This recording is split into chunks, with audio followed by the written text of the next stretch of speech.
Diaguiv Galer Accordia, August Thofoil to wrote, welcome to be my guest with me, Mary Honan on Lear Media.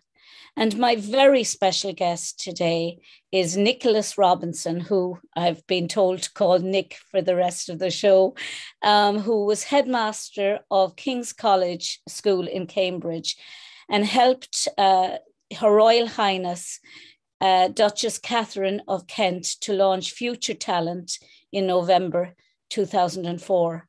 Music has always been a major part of Nick's life. He enjoys singing and orchestral conducting and has founded two orchestras for young musicians, one in Sussex and one in London. Nick is also the chairman at the charity Sibling Support and is a volunteer at Listening Place.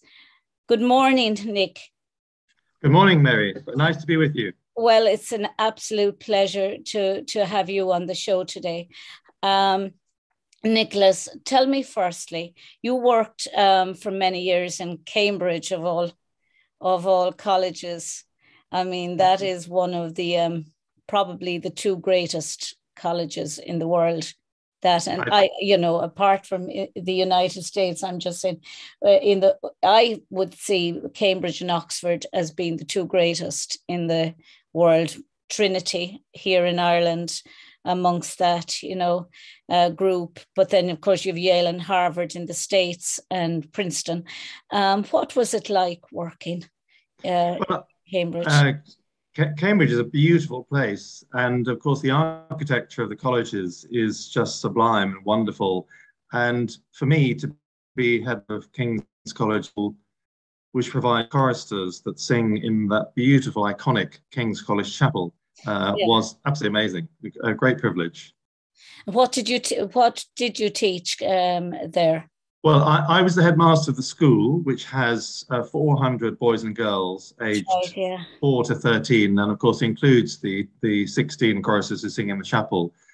So my role was mostly involved in administration and running the school.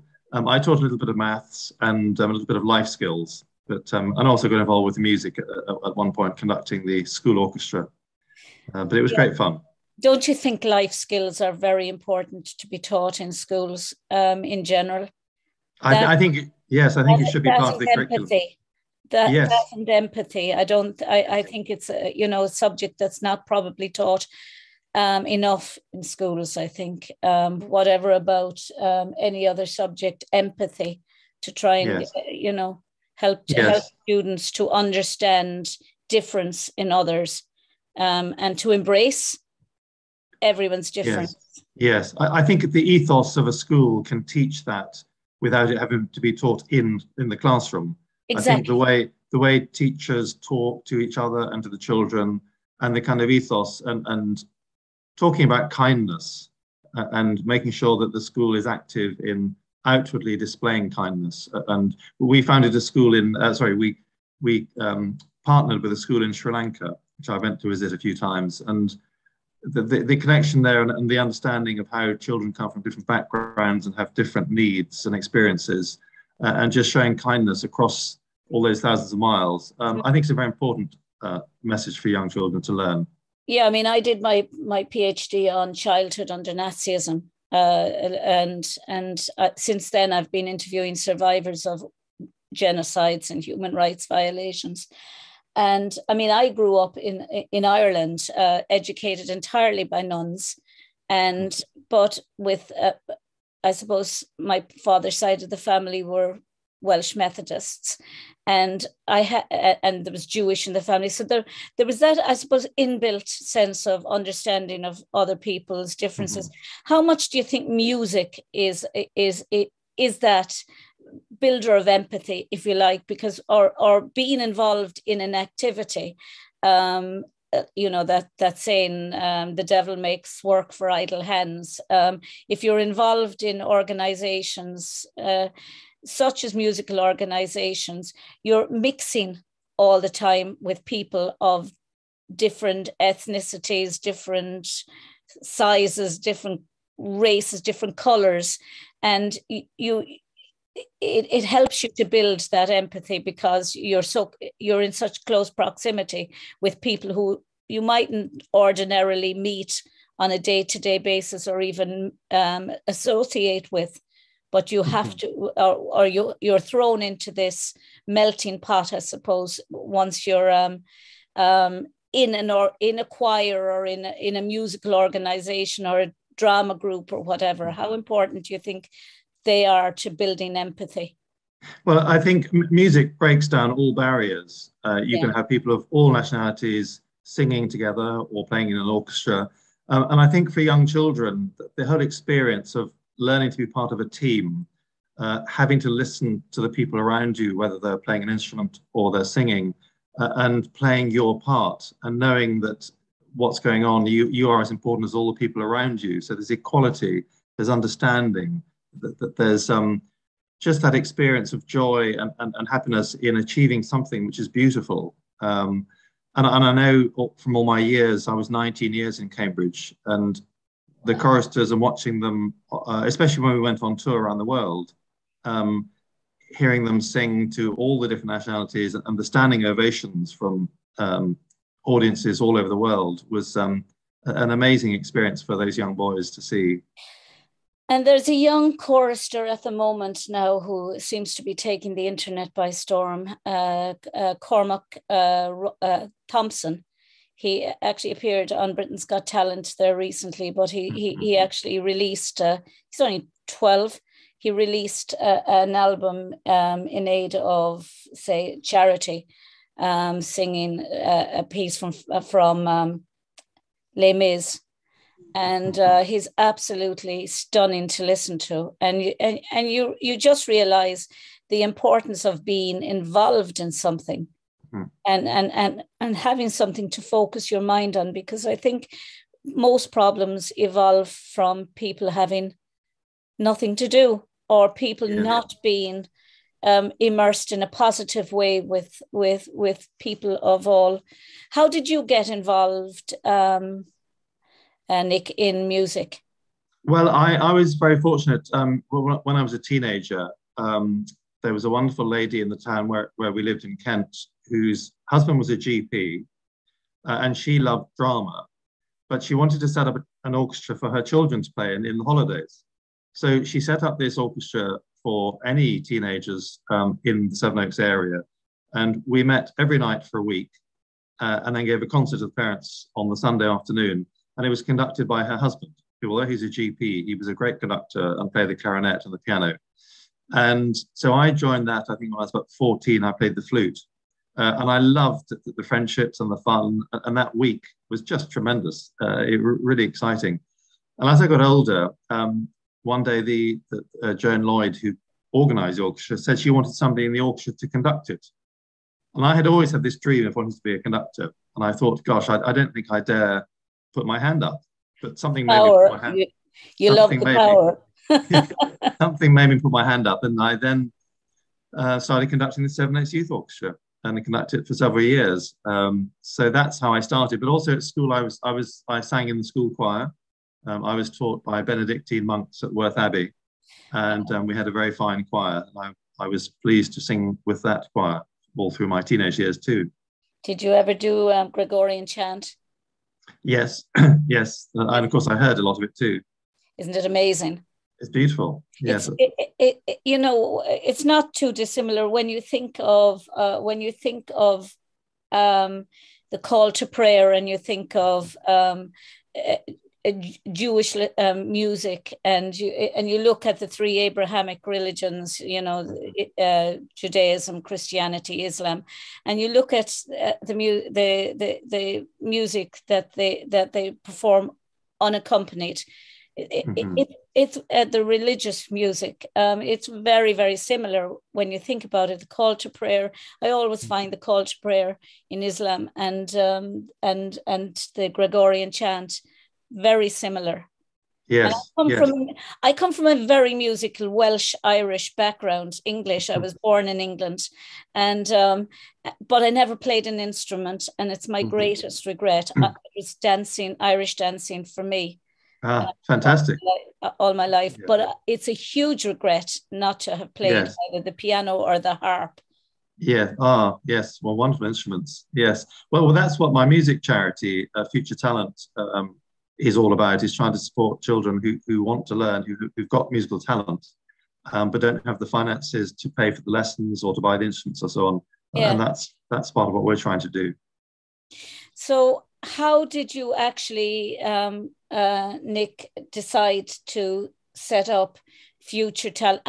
Firstly, how did you come in contact and have the privilege of meeting? And I said to you off camera, she is perhaps one of my favorite women in history, let alone in the royal family, Katharine of Kent, Duchess Katharine, who I think, how did you come to meet Duchess Katharine? Yes. Well, when I was headmaster of King's, I had in the school two of Catherine's granddaughters. Yeah. And I wanted to meet Katharine to discuss music and talk about things. So I invited her to visit school. And she came and we had a wonderful discussion because at that time, this is 20 years ago, Katharine was traveling every Friday on the train from London up to Hull. Yeah. And was teaching music in primary school on the Wansbeck estate, a kind of rough estate of in a deprived area of East Hull. And she was going up there every Friday as a volunteer, teaching singing and music. And the children didn't know who she was. They just called her Mrs. Kent, but the staff knew. And she had trained to become a teacher at the Royal Northern College of Music. That's right. So music had always been her passion. And also, she was always dedicated to children in various things that she did in her life. So this role of being a volunteer brought together in her a lot of things, her aspirations and her joys and her loves. So when I met her at King's, she invited me to go up to East Hull to visit her while she was teaching one Friday. And as a result of seeing her with the children and particularly the choir, she was wonderful. Aged about 8 to 11. There were about 20 of them. And they were singing for a whole hour during the lunchtime. And when it got to the last song or the last 5 minutes, Katharine said to the children, "Well, we've just got time for one more." Now, my experience of children singing certainly for an hour, which is physically exhausting, is that they've kind of had enough. But they hadn't. They said, "Oh, no, miss, no, please, no, we don't want to stop. Please, can we sing another song? Please, can we sing another song?" And I thought, gosh, wow, that just shows how much they loved her directing them and teaching them music and singing. But sorry, aren't children great barometers through which to measure kindness and humanity? I mean, you look at the Jana Novotná incident at Wimbledon when, for anyone who didn't know, Duchess Katharine was always present at Wimbledon, greatly missed. But, and she'd present the women's trophy, and Jana Novotná had lost the Wimbledon final and broke down. The late Jana Novotná, may she rest in peace, and she broke down, and Duchess Katharine threw her arms around her, and it was probably the first time any member of the royal family had embraced a member of the public, if you like, and it broke down that barrier long before Diana, and you could see the influence she had in Diana and how Diana was inspired by her, I suppose. Yes. Yes, I mean, Katharine is such a compassionate person, and for her that was a natural human reaction. Somebody was upset, so as a human, you put your arms around them. So for her, that was nothing special. She just did something which most normal human beings would do. But I think you're right. Diana looked up to Katharine a lot, and I think that they were quite close friends. Yeah. And there are certain similarities in their love of people. Well, they had similarities, I think, in their backgrounds as well. They both came into it not as such royal, and having to try and meander their way through protocol and through a different lifestyle, and they both did it with a huge amount of grace. And Katharine was just, she just broke barriers really, and she still has it. You know, I've looked at documentaries about her. You know, she's somebody that, you know, I've really admired all my life, you know, since I first started, because I love tennis as well. So Yes. watching her at all the tournaments, it was just, you know, she's just special. So I can imagine what she was like inside the classroom with children. Yes. And she had just, again, a lovely natural rapport with them. So they loved her and they respected her. And it was from that meeting and going to Hull that Katharine said to me, what I really want to do is to set up a charity to support young children, young musicians who don't have the finance or the support from anyone to develop their talent. So I said to her, well, I'll help you.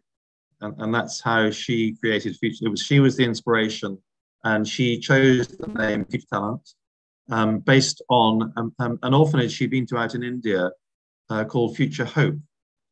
And she loved that title, Future Hope. So from that, she thought of the idea of calling it Future Talent.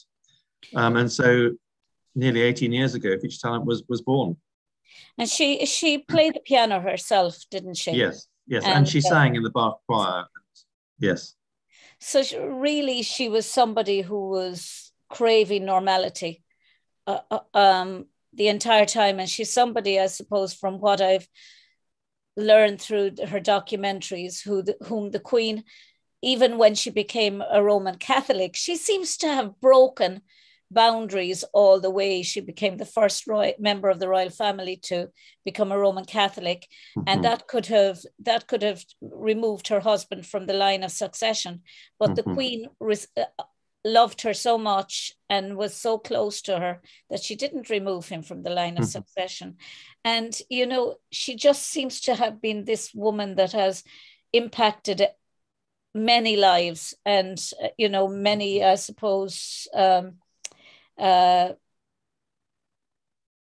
know, both in the royal family and outside of it. But she seems to be somebody who is much more comfortable being Catherine Kent than being the Duchess of Kent. She just enjoys being a human being. Yeah. She loves doing things with children, music. She loves people. I mean, all her charity work, she's done so much over the years, and she's patron of hundreds of charities. She just likes giving. She's full of energy and sparkle, and she just loves giving. What's your greatest experience as having been involved so long now with Future Talent?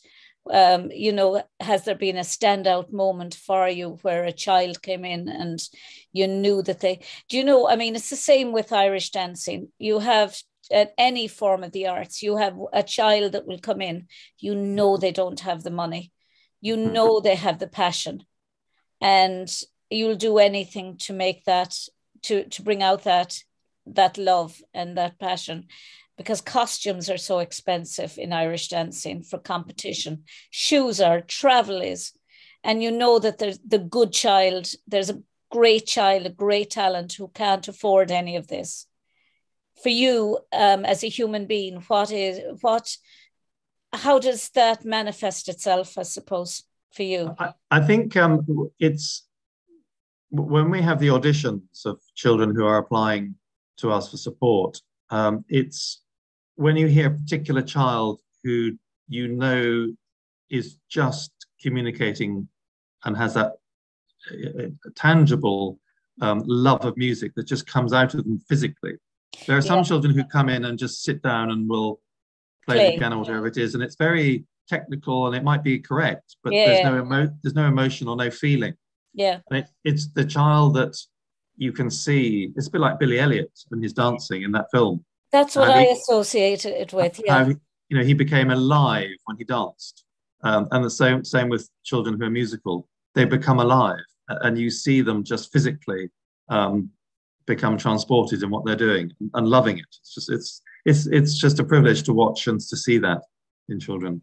And it happens rarely. There's a family in the UK. I'm trying to think of their names. Their they're black, and they were on Britain's Got Talent? I think you're thinking of the Canna Masons. Canna Masons. Yes, Sheku is one of our ambassadors for Future Talents. Sheku, Canna Mason.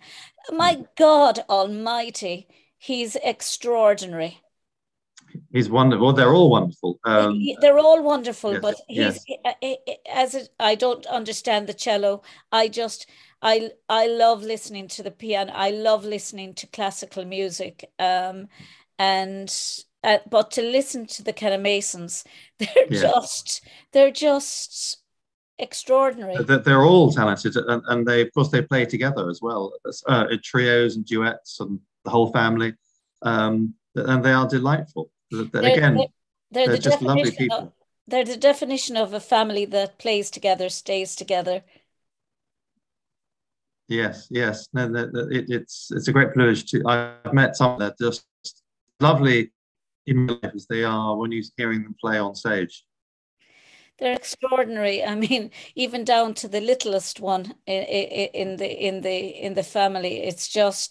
It's extraordinary to look at the array of instruments that they can play. But he's special. He won, as far as I remember, he won the Musician of the Year. Yes, the BBC Musician of the Year. Yes, BBC Musician of the Year.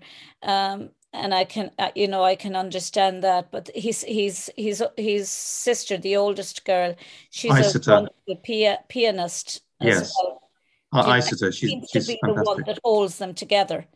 Do you know? Well, they just love playing together. I mean, Isata and Sheku play duets together and go on tour. I think they're in America at the moment. And also Braimar, who's his other brother, the violinist. The three of them play in trios, as well as the whole family. So there's just a wonderful, wonderful family. They're very good looking and very talented family. They just look so well together and play so well together. It's just something that you probably only get in family is this natural, I suppose it's in singing. You hear it when you have brothers or sisters singing, that natural harmony, and yes. And you get a sense of that, not necessarily with the music, but with the way they work together as a single entity. Yes. And of course, they, again, going back to the discipline of learning and the amount of time and effort it takes, all the Canna Masons, they live in Nottingham, and every Saturday morning, all of them, as they've been growing up, have got up early, like 3 o'clock in the morning, to get the train from Nottingham down to London to the Royal Academy of Music, where they join the Junior Royal Academy of Music first every Saturday, and Mother would take them down. So, and then they'd sleep on the train going back. Can you imagine doing that every Saturday, traveling on by train? I know from the Irish dancing and that, especially those in England. A cousin of mine in England, she used to get up very early and get about 2 trains and 3 buses and a taxi to Irish dancing class. And we have it on our door here in Ireland. They're nearly coming out of the cracks in the wall, dancing classes, and you think when people are at that level of determination for their craft or for their talent, I think you work harder when you realize I've got to get up at 3 o'clock every morning and go. I mean, it's the same with probably my favorite singer currently is Jonathan Antoine, who won Britain's Got Talent. And I mean, he was Royal Academy trained as well. And now he's singing all over the world. And they've considered him the greatest since Pavarotti. And, I mean, an extraordinary talent from the UK as well. But it is a language on its own, music. It is almost a universal language. I've seen people from different countries come together, especially in those train station playing piano, and people coming over who don't speak the same language. Yes. but find this universal language through which they can communicate, i.e. music, and play together in perfect sync. Yes, yes. As I said earlier, there are no barriers in music at all. And what year did you start that now again? What? Well, we started Future Talent in November 2004. 16 or 14, yeah. So it'll be 18 this November. Gosh, and it's going from strength to strength. Yes, we started off very small, and over the years we've had, as all charities, we've had ups and downs. But we've increased the number of children to 100 children from low-income families from all over the UK. So we have about 50 children from the north part of England and 50 from the south. And we hope in the coming years to grow that number so that we can support even more children. It all depends on how much money we raise and finances. We have to get support from trusts and foundations and individual donors, and we organise events to try and raise money. So everything we do goes back into supporting the children. So the number of children we support does depend on finance. And and I suppose the teaching of the children at the end of the day, when you're somebody who loves music, is probably incidental and is probably easier than having to go out and do the hard work of trying to get money and raise money. But having, yes, I suppose, people like Her Royal Highness behind you, yes, is a very, very good segue into organisations and trusts. And yes, I think if you have a royal patron or somebody who is as involved as Katharine is, I think that gives people a feeling of that this is something genuine, and that it's going to work, and that we're all working hard. We have an office in South London. I have a wonderful team of staff, and 2 relationship managers who are professional musicians. And they are the ones who spend a lot of time organising mentoring for the children and workshops, and talking to their teachers and their families to encourage them and help them and guide them. So it's a great organisation to be involved with. And you're also, I don't know how you get the time, Nick, but you're also involved with, you did a charity jump and some time back as well, and raised initially, I think you raised €2,500, but that has grown exponentially since, for a sibling a grief organisation. Yes. When I was headmaster of King's in Cambridge, I heard on the radio a local teenager who was, who was about to cycle around the world to raise funds for the foundation that his family had set up, because Callum, his name was, Callum's elder brother had sadly died of cancer when Callum was 14, and his brother was, Callum was 12 and his brother was 14.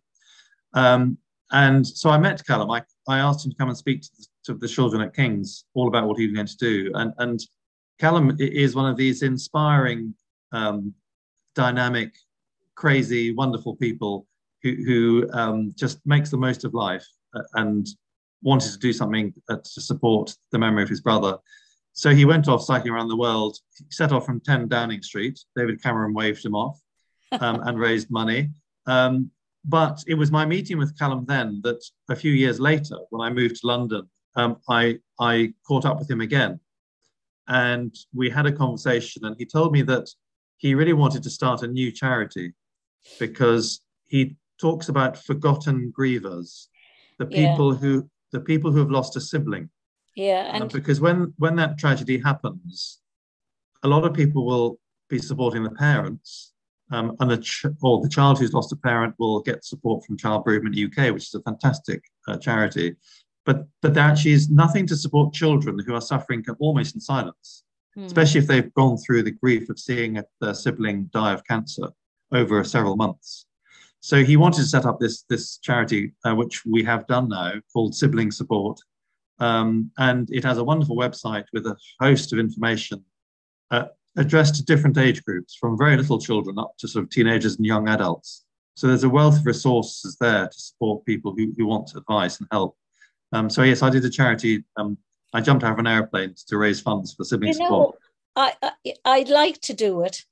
I don't know would I ever do it in my lifetime, but it is something that I would like to do. It's something that has always been on the back of my mind to do it, as long as I was attached to somebody else. Yes, I'd know that they weren't going to jump themselves without a proper safety precautions. Well, no, I wasn't attached to anyone else. Oh, no, I was actually, and I'm teasing you. I'm teasing you. No, I was. It's wonderful. It's very safe. Photographs. I saw the photographs. Very safe. It's an amazing feeling. What's it like at the very last moment when you can't change your mind? Yes. Well, you're sort of drilled for an hour or so before you do it. So and the instructor, because I was sitting right next to the door. So when they took the door off, I was just looking down. Oh Lord. The ground below, and I was nerved because there was a man sort of sitting in front of me who was the photographer. So when it was time for us all to start jumping, before we started, he just got up and got out of the plane. He just sort of seemed to step out, and he's hanging on outside with his camera. He was just hanging there. Anyways, so then we jumped out, and as he went through the clouds, suddenly this photographer suddenly floated into view in the cloud and take photographs as I came down. But no, it's thrilling. It's very exciting. I recommend it. Is there a sense of knowing when you're actually floating above the sky that or does it all happen so suddenly and so quickly from the time that you jump to the time that you land? And of course you have to be very careful when you're landing to bend the knees and everything. Yes. Is there an awareness while you're floating around there that something, and what happens from the moment you jump to the moment the parachute opens? Is there that absolute perishing or fear that it's not going to open, or does that go the minute you jump? The thing is, as you jump out of the plane attached to the instructor behind you, the cold wind, and you're traveling so fast in your face that it all happens very quickly. That those first 30 seconds or so when you're just falling through the sky without a parachute having opened, but once it opens, and then you suddenly slow right down. You're pulled up, and then you're just floating, and then you've got time to really enjoy it. I mean, and the instructor will sort of go around in circles and do loops and things with you. So you've got plenty of time to enjoy it. In fact, it's all over too quickly. And then as you come down to land, and as you say, you bend your knees up so that actually the instructor literally just walks. So you don't bump at all. You just float down. It's wonderful. It must give you a real sense of spirituality, in a sense, that you're somehow connected. When you look at birds flying and you think, it's just a normal thing for a bird to fly, and the reality when you're flying up there, you're getting a sense of the whole world around you. It's not like being inside in a plane completely closed in by a window. You are part of the universe. It gives you that. I would imagine you'd have that stronger sense of being part of that universe than you would on ground, or you would in a plane, in the safety of the doors closed and the windows. You're behind something. Suddenly you're out there, and there's just you and the earth. Yes, it's very thrilling. You get a sort of bird's eye view of the whole world. Well, not the whole world, but just the ground before you, and you can see for miles. So it's a thrilling. You feel like a bird just floating around up there. It's wonderful. I just think it's, but fabulous. I want to do it. In theory, I want to do it. In practice, I'm not sure. But these things happen, I have all these, ideas. I get all these ideas in my head, and most of them materialize, because I'm one of these people. If I say I'll do something, I'll do it, if just once in my life. But I've said it for a long time. It was something, and learning the piano is another dream of mine. If I can, don't think I'll ever get to learning the harp. but they were the only two instruments. I never wanted to play the flute because I always, it was just me. It was just, the piano seemed very elegant, and the harp seemed incredibly elegant. And yes. I was an entertainer in Bunratty Castle, a singer for many, many years, and principal dancer there. And the harp was an instrument that was always in the castle, and I should have learned it many years ago, and it's a great regret of mine. But, you know, the charity that you work for, Callum Fairhurst's charity, we have an organisation here in Limerick run by a friend of mine. She's a nun, and it's the Children's Grief Centre. And I see the huge amount of work that is done by this tiny little charity that gets no funding whatsoever from the Irish government. And there's other charities with 30 and 40 very highly paid executives running it, and you have this little nun running this charity that the children love to go to. Talk about losing a parent, mostly losing a parent. And they are so important. You think that charities like that should be getting funding from government? Yes. No, we're still very small and young. We're trying to find enough finance so that we can appoint a part-time administrator, because everything's done voluntarily at the moment by the trustees and Callum, who's so inspirational. But he has a full-time job, so he has to do it all in his spare time. But it's developing very well, so we'll get there.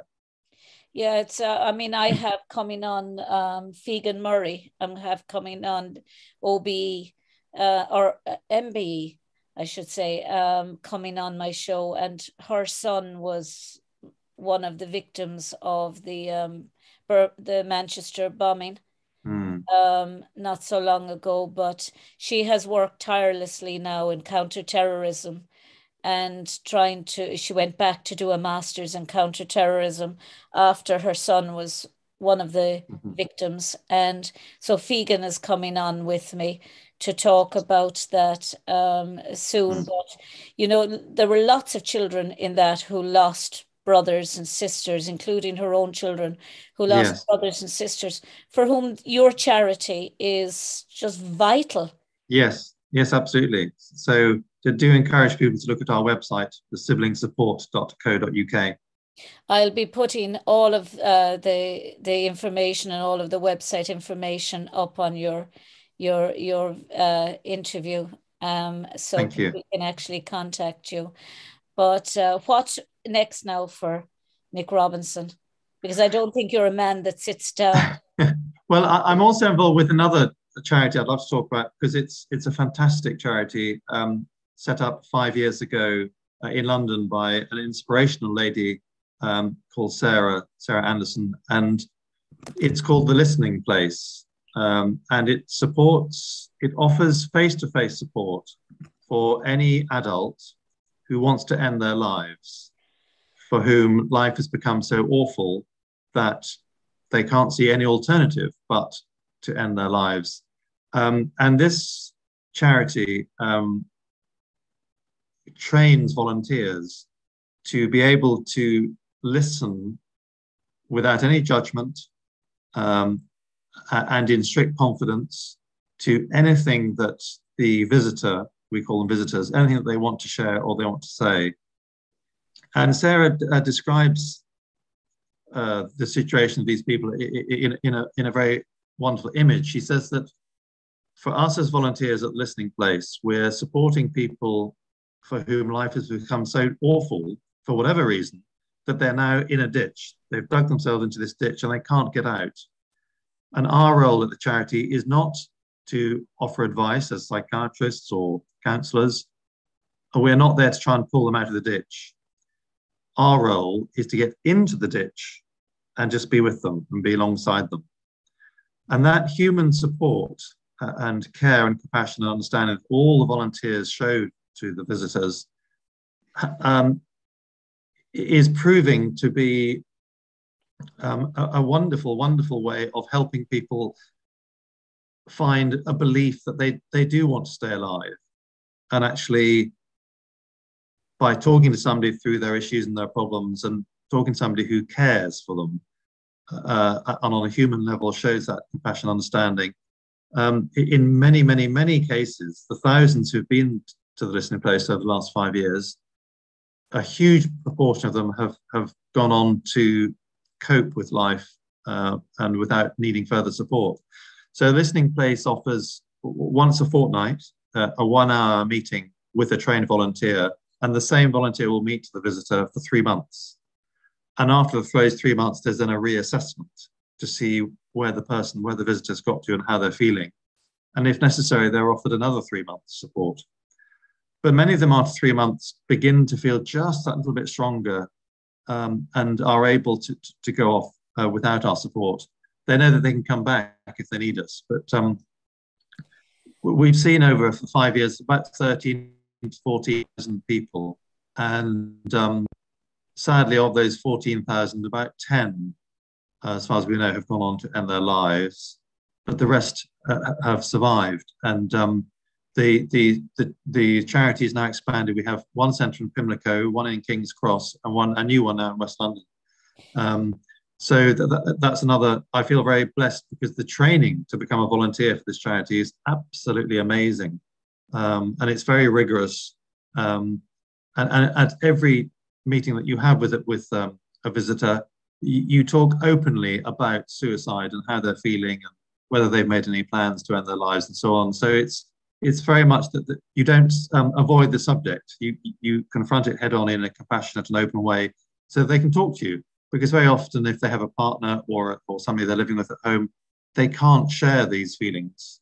Whereas to have somebody who they can talk about it openly is a way of coping with what's going on. It's insidious, the rise. I mean, I live in Limerick, which is a medieval city on the southwest coast of Ireland. It's the second oldest city in the country. I think it's almost 2,000 years old, if not longer. And it's a very historical city, but it's also known as, it's got the largest suicide rate in country, certainly, and among young people. And, you know, I've signed up now from September. I suppose because of my shows and I interview a lot of survivors of genocide and that, I'm going back to do psychotherapy with here in Limerick, but it's with the University of London, and it's counselling and psychotherapist. And I mean, I lost both my parents my mom was diagnosed a few days after my dad died. And as an only child, you know, it does, you know, your whole world, the only child of an only child, your whole world just crumbles and disintegrates in front of you. And you don't have the tools to speak to people because you've been so long with just two people, my very quiet English dad and my very gregarious Irish mother. And suddenly your world is gone. And you don't know how to speak to people around you because you've never had to share anything with anybody. You know, your world has been fabulous. And if you had a problem, you spoke to your parents, suddenly they're gone. And you don't know how to navigate that world. So I've interviewed quite a few people now who have contemplated suicide. Recently, I interviewed a young man, Brian Hogan, or Brian Hayes, I should say. Brian, a couple of days previously, had attempted suicide and went begging for help to the local hospital, and he was just distraught at the way he was treated in the hospital, which wasn't with any sense of compassion at all. So, you know, it's a subject that is, you know, I've really, you know, I don't know what can be done for people. I think once somebody goes to a hospital or goes to a centre like yours, they really want to live. Yes, yes, no, absolutely. That's right. But as I was saying, they need help, They and need, that's why the listening place offers the kind of compassion and understanding and support that somebody then realizes that yes, this is the help I can need. We get a lot of people referred to us by hospitals and agencies and people, but it's just tragic that we need to have a charity like the Listening Support these days. But it does vital work.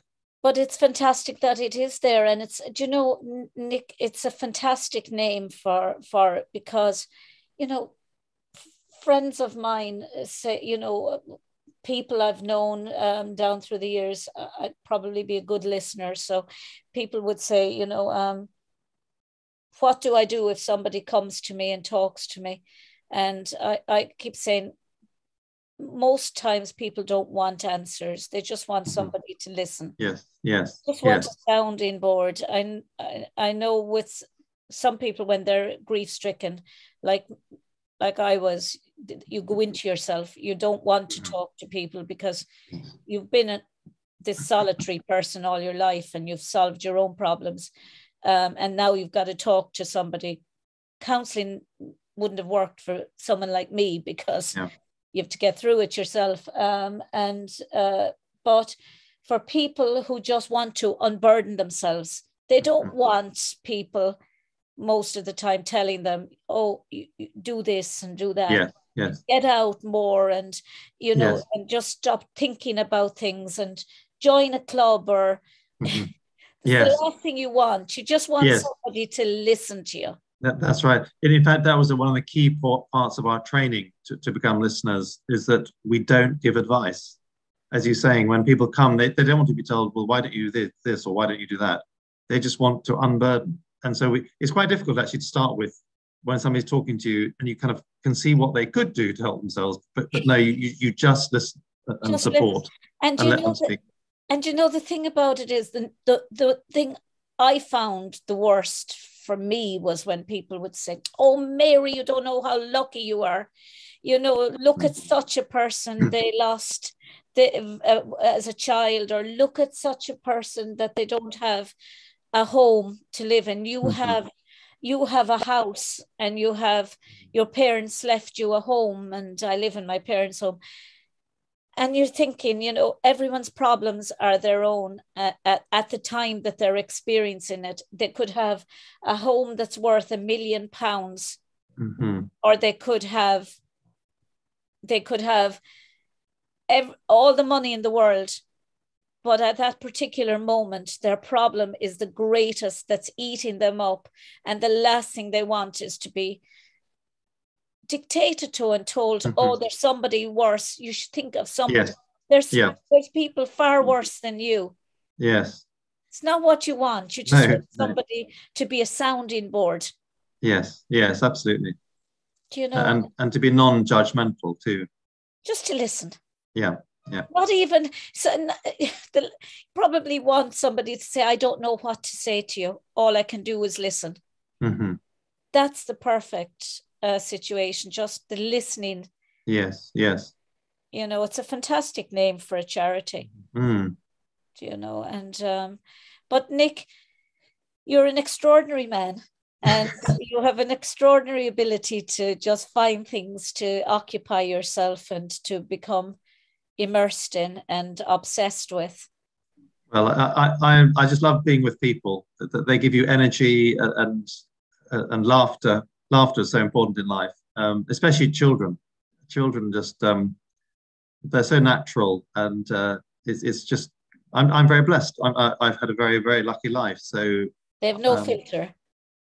That's right. Yeah, that's right. If you know they have no filter. I taught Irish dancing for a long time, and they don't have a filter. I taught speech and drama, no filter. They just say it as it is, and yes, and probably they're the closest, I suppose, to the previous world. Then the older we get, the further we get connected with what probably came before us. Do you know, if we believe in a God, And I often feel that children are that closest link to the next yes. world. Yes. That they, so. But Nick Robinson, thank you very, very much for being my guest today. And long may you continue to do great things and do such a variety of things, from music to charitable work to jumping out of planes. Yes, thank you. Well, it's been a pleasure talking to you, Mary. Thank you very much for having me. My pleasure indeed. Shindera leis an chlár. That's the end of the show. Until the next time, lacuna of day. Bawalum tu galer chiacana sonus agus gra. I wish you peace, happiness, and love. Agus gadeshiv slán. Slán. Bye.